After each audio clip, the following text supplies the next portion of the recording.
Бяха се оплашили, че си посегна на властта. Аз се опитах да го осъдя лично за това, че незаконно изпрати дан за ЦСКА. Но ми отказаха, защото имало имунитет. В ЦСКА имаш шпиони. И има отбор за титла. То е ясно. На 3 мача бях от нова титла 32.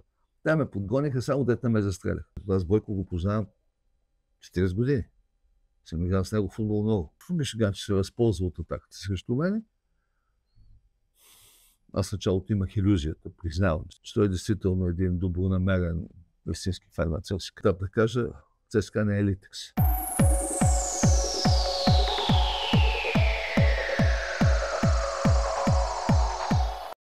Здравейте, уважаеми приятели на Tiki Talks Plus. Ще имаме в следващите минути изключително интересен, любопитен, сладкодумен и успешен човек и бизнесмен. Бил президент на футболен клуб ЦСКА. Както знаете, ние се занимаваме предимно с футбол и спорт, а тук до мен е Александър Томов. Достатъчно коментирана и колоритна личност е господин Томов. Занимавате се с бизнес, с политика, с футбол. Обаче началото на нашия разговор нека почне така. Как въобще възприехте идеята? Кой ви покани? Поканиха ли ви да влезете в футболен клуб ЦСКА в предишните години? Като спорт, това е моят спорт. Аз играл 4 годишен футбол. Цял живот съм играл. Разбира се, не съм бил никога професионалист. Юношески аматьор. Така, с любов. Бил съм на 5 световни шампионата, на 5 финала. Имал съм тази чест и радост. А как стана тогава? Както обикновено случва такива неща. Благодарение на моя концепция, тук дойде фамилията Митъл, който инвестира гигантски пари в Кремиковци, не само в Кремиковци. И в един красив ден, при среща с тогавашния президент Първанов, той му подхвърли, че би било добре, защото с някакъв скандал Бошков току-що излезе от ЦСКА и Митъл имаше финансовата възможност да купи ЦСКА. Доста голяма сума от Бошков. И когато ние обсъждахме тримата, аз, Митъл, Прамот Митъл и Васил Бошков в Лондон, сделката, след като се договорихме по всичко, сделката приключи.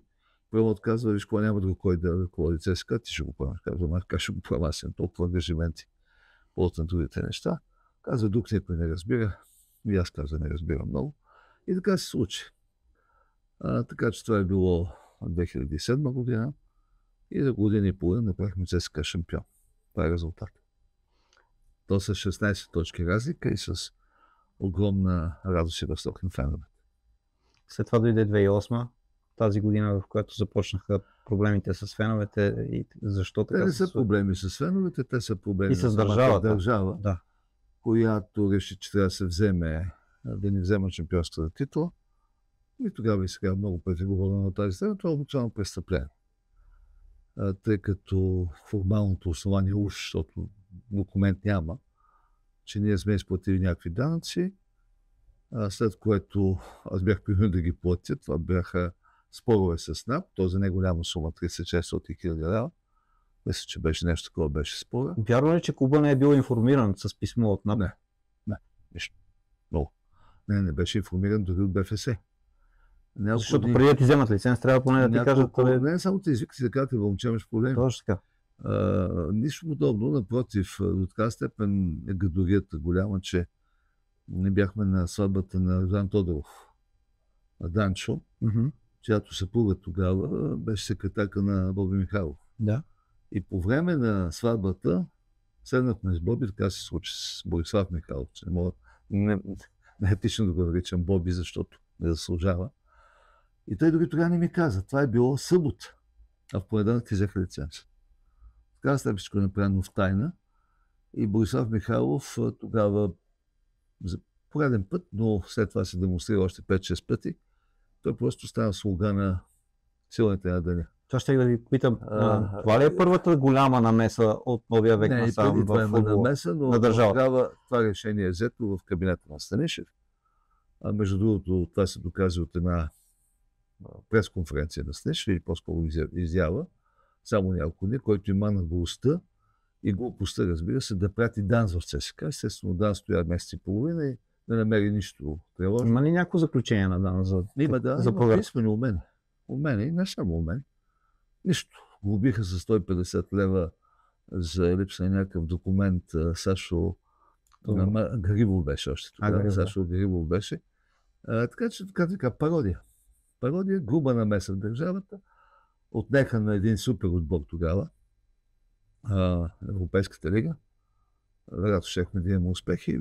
И ако ви кажа какви са истинските причини, които аз съм разследвал, ми ще се радвам да ги кажа. Няма смисъл. Бяха се оплашили, че си посегна на властта на Станишев. Такава степен. Това са елементарни хора. Хлапаци в политиката, деца без опит. Аз опитах да го осъдя лично за това, че незаконно изпрати ДАНС в ЦСКА, защото това се доказва от самите документи, но ми отказаха, защото имал имунитет. И така продължи и по-късно. Затова българският футбол е смазан, защото всичко това, което се случи на двата големи отбора Левски и ЦСКА, всичко, което се случи на Ботев Пловдив и Локомотив Пловдив, пък и на много по-малки отбори, по-невидимо, е следствие на намеса на политици. Тогава Станишев, който се уля, след това Бойко Борисов се намесваше многократно и Борислав Михайлов козируваше във всички случаи. Този, който е призван по каноните на УЕФА да не допуска политическа намеса, правише това регулярно. И затова, което става в политиката, тези корупционни практики, също стане и в футбола. Това е главната причина българския футбол да се срине до такава степен, че вече да не може да съберем и публика. Защо политиката и държавата в лицето на политиците си хареса футбола? До така степен, че да го обсъди по този начин. Само една причина да не допусне влияние на агитки и влияние на много големи маси хора върху избори. Това е, което движат нещата тогава. Сега вече не е така. Сега постепенно, тъй като агитките намаляха, влиянието на футбола върху общественото мнение намаля значително. Мисля, че по-малко се намесва, но тогава се намесваха регулярно. Особено ЦСКА и Левски. Нищо не само ЦСКА. И Левски беше ударен няколко пъти, особено в случая с Бошков. Така че, без да се мисли много за футбола, се гърми по, разбира се, с бухалката на прокуратурата, се гърми по собствениците на отборите. За това ли се назначаваха президенти на различните отбори? Разбира се, във всички случаи, след това пошло и ниско поведение на Сергей Станишев, тогава неговото обкръжение, след това Борисов няколко пъти правеше тези експерименти. Експерименти в кавички, разбира се. В крайна сметка се получи това, че Лудогорец е вече почти 13 пъти шампион, вчера без малко не стана. Защото е лесно, когато той е привилегирован отбор, когато неговия собственик е единствения дълги години член на изпълкома на БФС и душоприказчик, или по-скоро командир на Борислав Михайлов, пръв приятел на Бойко Борисов. Така се печели много лесно шампионска титла, когато унищожаваш останалите. Тоест смятате, че структурно се унищожават Левски и ЦСКА? Ами вижте, те са бити, когато са ставали много силни. Първият път ние ставаме шампиони 16 точка разлика, има великолепен отбор, готвим се да пробив в Европа. Аз съм със страшни позиции в ФИФА и в УЕФА, тъй като имах партньори, приятели, с които имахме срещи с най-ключовите хора в УЕФА. Имахме страхотно признание. И до сега паза писмо от покойния Пеле, от Платини, във връзка с шампионската ни титла, покани за срещи всичко. Това е страхотна перспектива.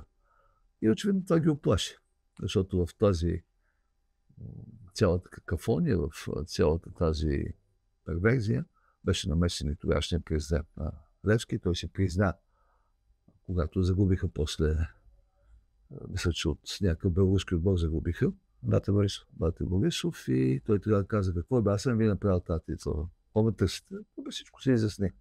Но ние знаем, че той е посещавал десетки пъти чиновници на Станишев и главно без Станишев това не може да се организира. Това да пратиш ДАНС, да обсъжда с колегиуми за там документ. Колегиума на ДАНС да обсъжда с ССКА. Как да е какво пише в този документ? И просто изпращат ДАНС да провери дали аз не съм присвоил акциите на Прамот Метал, т.е. собствеността. Това е формалният повод. Бля-бля. Чул съм и версия, че официализирането на заплатите, което направихте тогава, на футболистите е, как да кажа, превъзбудило част от футболните президенти, защото те пък не са искали това да се случи. Това е вярно. Това е подпомогнало процеса. Както Фенан Трилбатков тогава каза, ти наруши умертата. Но това не знам да е подпомогнало, но това не е причината. Не може нито един президент на футболен клуб да прати дан в ЦСК и да накара прокуратурата да се намеси незаконно, което се доказа след 8 години. А защо смятате, че Бой Михайлов тогава, може би за първи, не знам, може би това е първият път, който е подал на властта, така да се намеси? Не е подал, но на дребно. Тук подаде не е това. И когато след години вече видя фенската демонстрация срещу него, всичко му се струпа наведнъж, защото той е много грехове към българския футбол, точно по тази причина. Че допусна хаотичната намеса на политици, че не защити футбола и че създаде пирамидална структура, както Борисов създаде в икономиката. Тоест, има привилегировани отбори, има такива, които може да ги бием.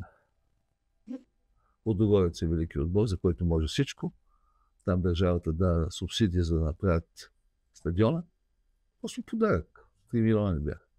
А при нас ни гонят като империалисти за данък смет по 1 милион, без да се мърдани пръст. Така че е такива неща. Добре, Един футболист трябва да създава равноправие. Когато създава неравноправие, няма конкуренция. От тук се деформира всичко. И не може да има инвестиции.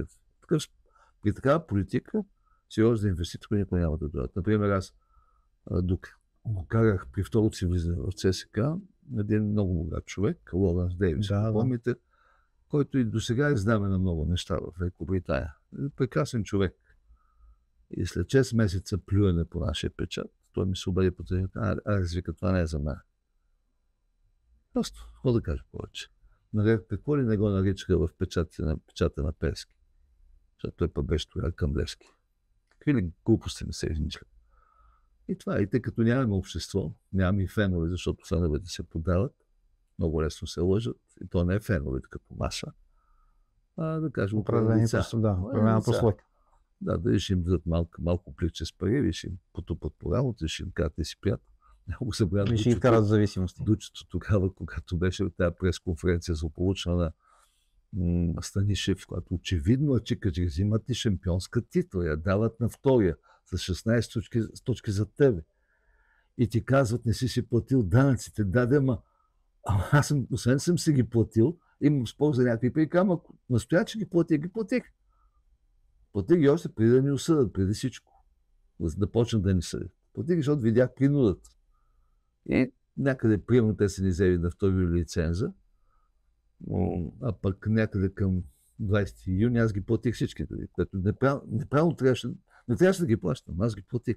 Само защото се надявах, че това ще доведе до някаква промяна. Ще пак взимат ми титъл, когато ми дава 5 милиона евро. Да. А тук за 300 хиляди лева. И това е всичко тайно, зад кулисно. Ето това е. И този същия така наречен шеф на фен-клуба, той каза, аз съм приятел на премиер. Това беше изявление, всички вестници излез. Какво да говоря? Има ли смисъл? Добре. Като магиосен кръг, как ще го пробием? Само промяна в политиката.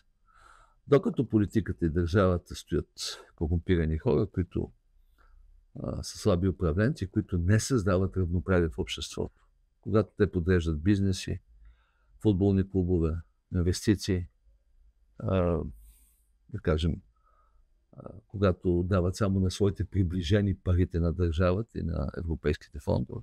На този ден дадоха една съпруга на бившия министр, сега беше министр доскоро на регионалното развитие, съпругата му е известна. Тя получава еврофондове, сега станала консултант на новия кмет на София с големи хонорари. Не се прави така, момчета. Докато стоите в държава 3-4 имена, къдете бе? 3-4 държава дайте на този народ, дайте му нещо. Пък след това, като излезете, идете в частния бизнес, работете, тогава се борете. Не е лесно, всеки знае. Станал Домощиев, колко години стоя там, 12-15 член на изпълкома, сега година е шампион. В момента, в който при първото влизане стана шампион, взеха ми в полза на втория път с 6 точки сме пред тях. И има отбор за титла. То е ясно. На 3 мача бях от нова титла 3-2. Те ме подгониха, само дете ме застрелях. Пак, това не може да е държава. На несистемността ви ли отдавате, как да кажа, тази отпор от страна на държавата? В смисъл, това, че не сте прият. Ами не сте явно системен играч, какъвто това трябва. Са глупости. Това са абсолютни глупости. На успехите го отдава. Не се позволява да успееш, ако не си от кръга на Борисов. Точно. Това имах преди, че ако не сте в системата, не в тяхната система, ако сте вътре в системата, каквито са, примерно, бизнесмените, които са назначени. Те са назначени 5 души, не се повече. Затова ли... въпрос, че цялата друга държава сте в това положение. С това няма инвестиции. Затова те какво си мислят, че една така поява срещу мене, защото когато беше със Стивън Лоу проекта, големия, заради който втори път в ЦСКА, те ме молеха. Помолиха ме един куп треньори, състезатели. Това пак беше, когато гърнетата тръгнаха да ги пият там, бяха изкопали чибовете на армията да им купат гроб. И тогава те почнаха да разпродават играчи. Бяха останали само 3 играчи на щат. И явно клуба щеше да потъне, както след това го потънаха. Го пратиха в регруп. И се намесиха, жестоко се намесиха. И тогава ме помолиха, но аз имах вече страшен проект, в който да отделиш 10 милиона за ЦСКА годишно е нищо. И те удариха после проект. И не си дават сметка, че двете американски банкови щяха зад нас, че са отписали Борисов до края на живота си и обкръжението. По това е цяла България. Тук не може да видите една голяма компания да е дошла от първите 500 по Forbes, които са. Страхува ли се държавата от големи инвеститори и инвестиции? Аз не знам какво те се страхуват. Очевидно от много неща се страхуват. Страхуват се от някой да е по-силен от тях. Страхуват се от това да има нещо голямо, което е извън техния контрол. Това е комунистически менталитет, фашистски менталитет. Менталитет да контролира всичко. Такива държави никога не успяват. Менталитет, без тебе нищо не става голямо. Затова ли по този начин влезаха и Титан, а след това и Гриша Ганчева в ЦСКА? Да. Титан са много далеч от големия бизнес. Прекалено далеч. Що се отнася до Гриша Ганчев, Гриша Ганчев се възползва от атаката срещу мене. Аз началото имах илюзията, признавам си. Човек вярва в доброто. Че той е действително един добронамерен истински фен на ЦСКА. Сега не мисля така. Трябваше мина доста години. Самия факт, че минаха толкова години, ЦСКА е шампион. Ето веднъж дори. Да посегне яко, здраво, да се сбие. Пак се игри. Пак е да живее от договор с разгад. Твърди се, че скоро ще има нов собственик. Смятате ли, че този нов собственик би могъл да се сбие, както вие казвате, с държавата? Всичко се вижда. Не, то не е нужда да сбие с държавата, но да се сбие с конкуренцията, истински, с спортни средства. Защото ЦСКА беше доскоро институция. Сега дали ще бъде такава, аз не знам. Ако още 5-6 години тя не е шампион, тя ще загуби феновици. Стадиона средство за манипулация и за контрол ли е? Значи всичко свързано с стадиона и свързано с евентуален нов собственик, може да го обсъждаме, когато видим собственик. Аз знам за кого ще говори. Знам какво то не е тайна, за Валтер Папаски се говори. Така, да се го Валтер има пари, дали ще има уменията, защото се управлява футболен клуб, не е просто работа, когато е голям. Кой да каже, така, някой малък провинциален град, се управлява лесно. Тоест, грубо казано, знаменител да кажа, ЦСКА не е Литекс. И не може да бъде. Няма как. Вярвате ли, че може да си върне идентичността, защото... Все още може, защото ЦСКА има една инерция, една традиция. Това е един от исторически клуб с история. Аз когато направихме 31-та шампионска титул, аз говорих това. Направихме няколко форума. Най-големия беше в зала 1 на НДК. Поканихме фенове, приятели, поканих всички, които бяха живи от старите шампиони от това време. И с това показах приемствеността, величието на клуба. И затова съм ги правил тези неща. Но те завидяха, защото това беше на 10 от началото на май 2008 година. След това подписах договор с Лотър Матеус да бъде скаут за ЦСКА за европейските, за шампионска лига. Това се нарича по друг начин. Получих много силни знаци от западни спонсори за съвместна работа. Един беше, между другото, после се появи Лоренс Дейвис, който е голям фен на голям британски клуб и въобще на футбол. И просто пред клуба се очертаваше огромен успех, защото щеше да има пари. Доста пари. Но, за съжаление, те не взеха титлата. Мене му обвиниха прокурори. След това се оказа, че всичко е измислица. И оправдава и държавата. А съда не е държава. Не само му оправдавам, аз осъдих прокуратури и държавно плотца. Който съм осъдил. Лично някакво удовлетворение. Какво това? България печели и феновете печелят, като ги превърнаха в заложник, в които измамиха, както мама целият български народ. Така мамиха и феновете на ЦСКА това. Измамна ли ще е промяната в футболния съюз? Защото сега те са свързани. Аз казах вече в едно интервю, онзи ден излезе някъде. Не съм го чел още, да? Трябва да видим. Формално това са наследници на същото ръководство. От друга страна, Георги Иванов е достатъчно амбициозен да промени. Да, но точно така. Но сега се даде шанс на всеки, защото президентът на футбола ще си има много голяма власт за футбола. Иначе няма власт за футбола. Не е само за футбола. Така среща се с политиците, те флиртуват с него. Това нещо от друг въпрос. Значи всичко ще покаже скоро. Дали ще може да се даде стимул, защото даже на футболния съюз не е само да въведе някакъв ред, който до сега го нямаше толкова години. Да въведе някаква справедливост, да престанат, примерно, съдите да се плащат от един или друг президент на клуб отделен и да се докарват или да приемат тайно адвокатите на съответния клуб. Много неща. Но това е въпрос как ще стимулира футбола да стане притегателна сила за инвеститори. Вижте, футбол е спорт, но е бизнес. И Европа го показва. Предимно голям бизнес. В момента, да, когато искаш да направиш нещо голямо, трябва да направиш футбола цветен, красив, атрактивен. За да дръпне, първо да дръпне медии, да дръпне фенове, да дръпне тук инвеститори. Аз това го направих.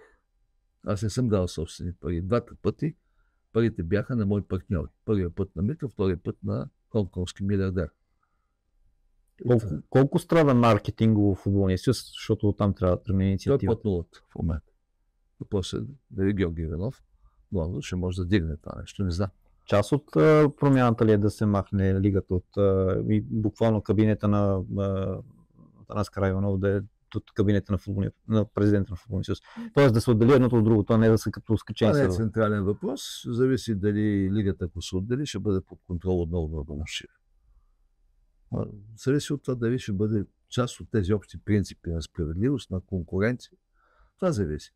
Зависи дали ще можеш да превърнеш българския футбол в марка, в нещо стойностно. Когато аз се занимавах с футбол, това разбира се не е моя заслуга и не е само моя заслуга. Но ние имахме няколко десетки футболисти в големи футболни отбори. Сега няма.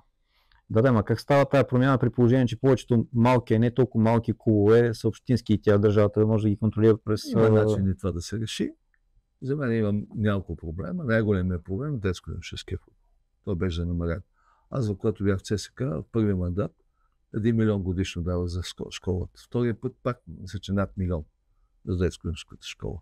Пак не стигаше, защото трябва още да се дава. Защото тия треньори не просто ядат хляб, те трябва да се чувстват уверени в успеха си, треньорите на детско-юношеския футбол. Значи, докато не се върне детско-юношеския футбол, докато в българските отбори няма наши звезди, докато един ден гледах ЦСКА и си ядосвах с Ботев Пловдив май матч, няма един българин да играе. И с Левски?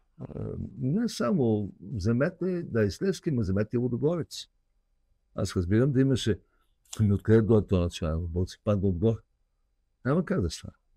Значи не може да имаш успешен футбол, защото каквото и да ми говорите, че в другите страни има търговия на играчи и конкуренция, където и да отворите Италия, Испания, вземете големите, най-великият шампионат в Великобритания, Англия.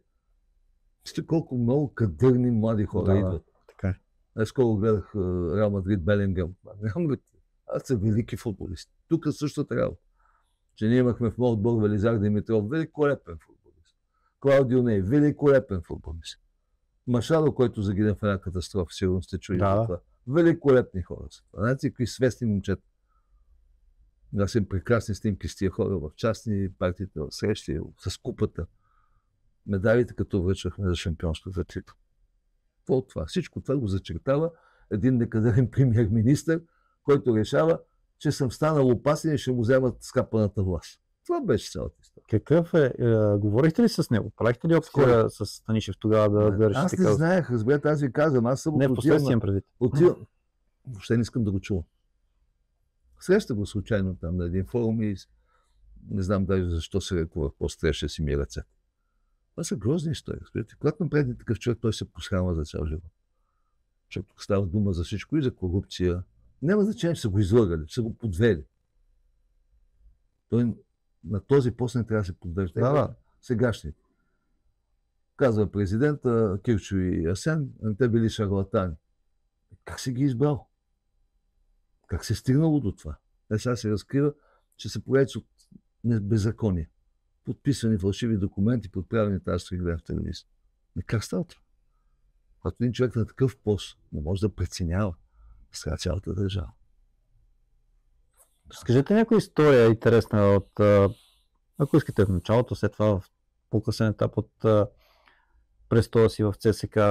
Как успявахте да вдигнете духа на отбора, когато се случваха тези неща? На първо принцип, нито една стотинка не напуска ЦСКА. Всичко влиза. Второ, инвестиции. Дали ще бъдат от Митъл, от други. Никога футбола не стига. Аз ще ви кажа, че не стига. Защото България е бедна държава. Защото конкуренцията, дори ще вземете унгарската конкуренция, хърватската, чешката, и с какви отбори направиха. Парите са по два пъти. И ти трябва да се съобразява с това. Няма как да купиш футболист, име да го вземеш, и дори българин да го задържиш, после да му качиш заплата, доходите на това ниво. Няма как, губиш го. Аз сума си време се разправя за Чочев, защото ми беше приятел покойния президент на Палермо. Обаче, само това, че го уредих Чочев тогава, благодарение на отношенията ми с този човек. Той дори там, аз бях в друга работа във Виена и той дойде специално заради него, а не се знае. Чочев стана голямо име. Тук сега го смешка си го. Голямо име стана. Видяхте? Безспорно. И колко години ми националния отбор? Да. Един от стълбовете, толкова години вече. На фона на пълно пропада. Не всичко друго. Или вземете, отидох тогава прокуратурата почна да ме гони. И аз отивам по покана на Манчестър Юнайтед на матч на Берго. И той пък вкара тогава сума си 3-0 победих. И имах среща с Фергюсън, обаче имах там много прекрасно разговор с Руни и снимка с него, той беше излезе в печата някъде. И да видите какво ниво е. Връщам се тук и ми се обажда бившия градски прокурор Кокинов. Част от цялата тая шарлатания, да решаваме с думите на президент. Господин Томов, ами сте били в чужбина. Ама върнахте ли се? Ма да не избягате. Такива примитивни хора. Ще бягам аз. Съм президент на огромен футболен клуб тук. Доходи, каквото искате всичко. Разкажете за отношенията си с фамилия Манджукови. Не искам да говоря. Много. Нямам такива отношения. Приял съм ги като приятели. Окали съм, но после приключва. Не желая да говоря с такива хора. Просто не съществуват за мен. Не са първите и последните. Усещам тъга, болка, разочарование. Кого? У вас, като говорите за... Добре, вие как бихте се почувствали, когато... Със сигурност по същия. Аз имам достатъчно самочувствие, тъй като със сигурност. Имам достатъчно много завоевания, все пак извиняйте, аз имам толкова постижения в живота. Съм един от авторите на Българската конституция. От гледна точка на сегашната, в която се кълнат всички. От гледна точка на световните стандарти, това е величие. Това. В Шамеите, в Франция, в Англия, това би било величие. Но тук няма такова нещо. Тук е... И просто имаме примитивно управление, и от това се руши всичко. И това всеки може да удари всеки може да наплюе всеки. Няма защита на човешката личност. Не го виждате всеки ден. Така че от една страна тъга, може би, но не толкова. Защото просто... Обидана по също. Не, аз обида не тая. Карасна никога не държа. Аз просто знам къде са причините за това, че държавата не стига до тук. Знам. Знам, че българският народ е виновен в много отношения, независимо, че има една стара френска поговорка, която всички грешат, всички са прави. Смешна, но за политиката важна. Когато българският народ се държи по този начин, когато избира душия цар от чужбина и по този изкриви целият политически живот, когато Бойко Борисов е 20 години начало на държавата, когато абсолютно необразовани хора ръководят държавата, това всичко е възможно. Той сега ще го обяснявам. Съвсем нормално е да има такива явления. А към вас тези хора, споменахте и Бойко Борисов и Борислав Михайлов, тези хора търсят тогава, когато се случваха тези неща. Въобще след това, след като се случиха вече, търсиха ли някакъв контакт с вас? Да говорите да ви или по обратното вие да поискате обяснение, защото каква е причината, ако примерно да речем вие лично или ЦСК да бъде убит? Да го кажа, че тези въпроси си израз на абсолютна наивност. Това са хора брутални. Това са хора, които удрят те и след един ден са забравили. Казват там на някакви разсилни. Ами аз оправете с това. Бойко има един прекрасен. Аз Бойко го познавам 40 години. Съм играл с него футбол много. Той, както казва сам, приятели няма. Той има подчинени врагове. Така че какво да го търся повече? Обвиняват го, че е попречил на ЦСКА или искал да убие ЦСКА, пък помогнал на Левски това. Каква е степен е вярно? След това, аз не мисля, че стоят в основата му. Той други неща го движат. Но, как да кажа, той има една много каса, като не ми се иска сега да говоря, които вратички го правят несериозен пример и от тук обвиняват толкова много корупция. Той непрекъснато взима такива прибързани решения. Всичко, което е приятелите му, близките му, им дава пристанища, дава им огромни европейски фондове, дава им непрекъсната подкрепа. Ето както и дах пример с там, трибуната Моци ли беше. Да сипаха. Пък всички тук други, които не са му приятели, ето защо Бошков го удариха по такъв начин, защото други негови приятели тръгнаха срещу Бошков, не можаха да разделят големите пари от хазарта и крайна сметка. Но пък се хвали, че е помогнал на пловдивските клубове с построяването на Христо Ботев.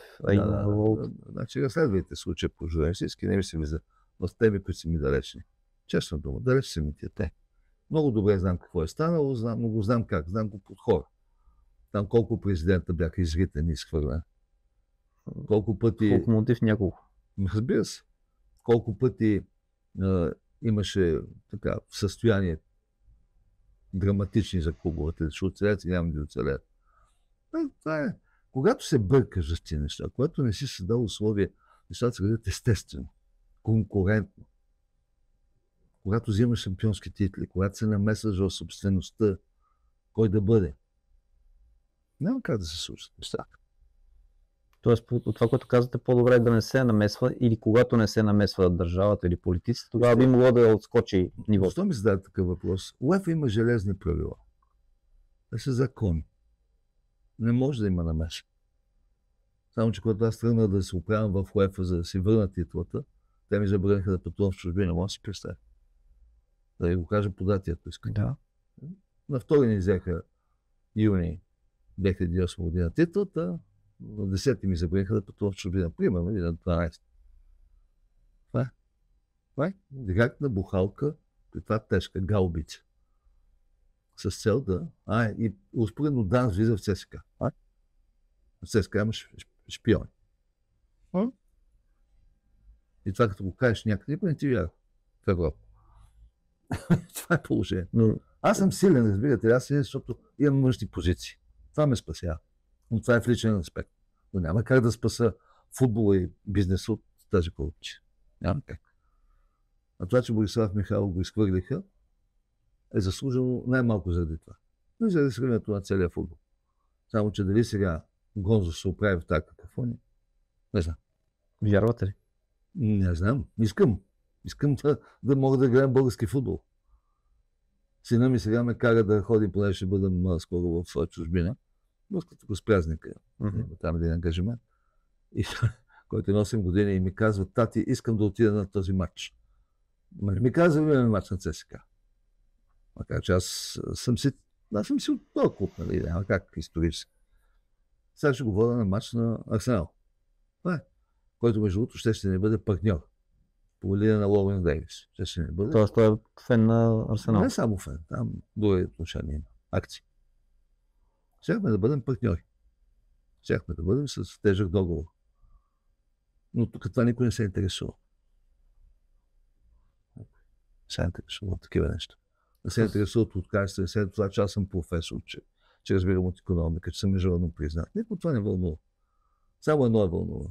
Дали това ще бъде приятел на Господа, господин Бойко Борисов или там, който и да. Или Сергейчо Станишев. Искам да завърша това интервю с този въпрос. Това ли тази тъга, обида и съжаление, че това е масата Няма в България, ви кара да се опитвате все още да влезете в политиката? Аз не искам да влезем в политиката, аз никога не съм излизал от нея. Политиката за мен е ангажимент към нацията, към държавата. Политиката израз... Аз нямам обида, нямам тъга, защото това е моята родина, България. Аз съм идеалист, аз вярвам в тази страна. Аз мразя хората, които казват не ми пука. Или какво ме интересуват уния там. Казват, като им кажеш, нацията изтлява. Ние сме най-бързо умиращата нация в света. Сред. А никой не се интересува да сте чули Борисов или Кирчо и Асен да говорят на тия теми, да приемат решения. Не такова нещо, но когато българският народ стои в това положение, което той гласува по 30%, надеждите са малки. Кога ще му писа на българския народ според вас? Българският народ е дълбоко разочарован от един факт, за който има основания.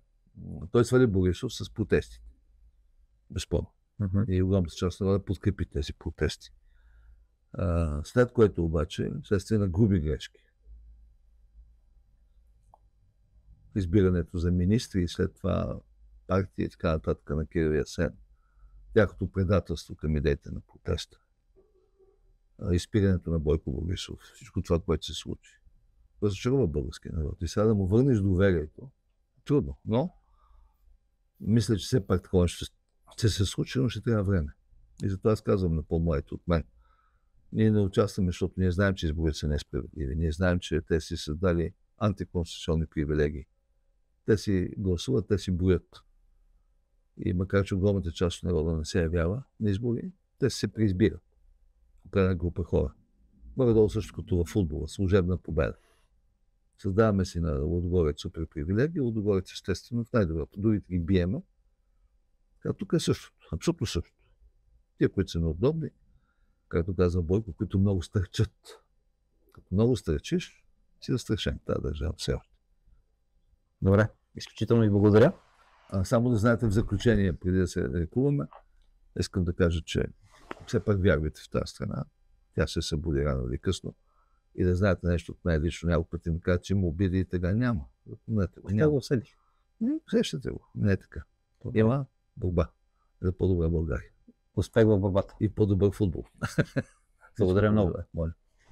Уважаеми приятели, това беше Александър Томов. Изключително колоритен, успешен човек. Аз лично познавам отдавна този човек, поне в професионален аспект. Лично не се познаваме, разбира се. И смятам, че казахте доста важни, интересни и ключови, ако все пак има кой да ги чуе изречения и послания. Благодаря ви за поканата и да се надяваме, че колкото се може повече хора не само ще ви гледат, но ще ви чуят. Дай Боже. Това беше Александър Томов. Разделяме се до следващото ни участие.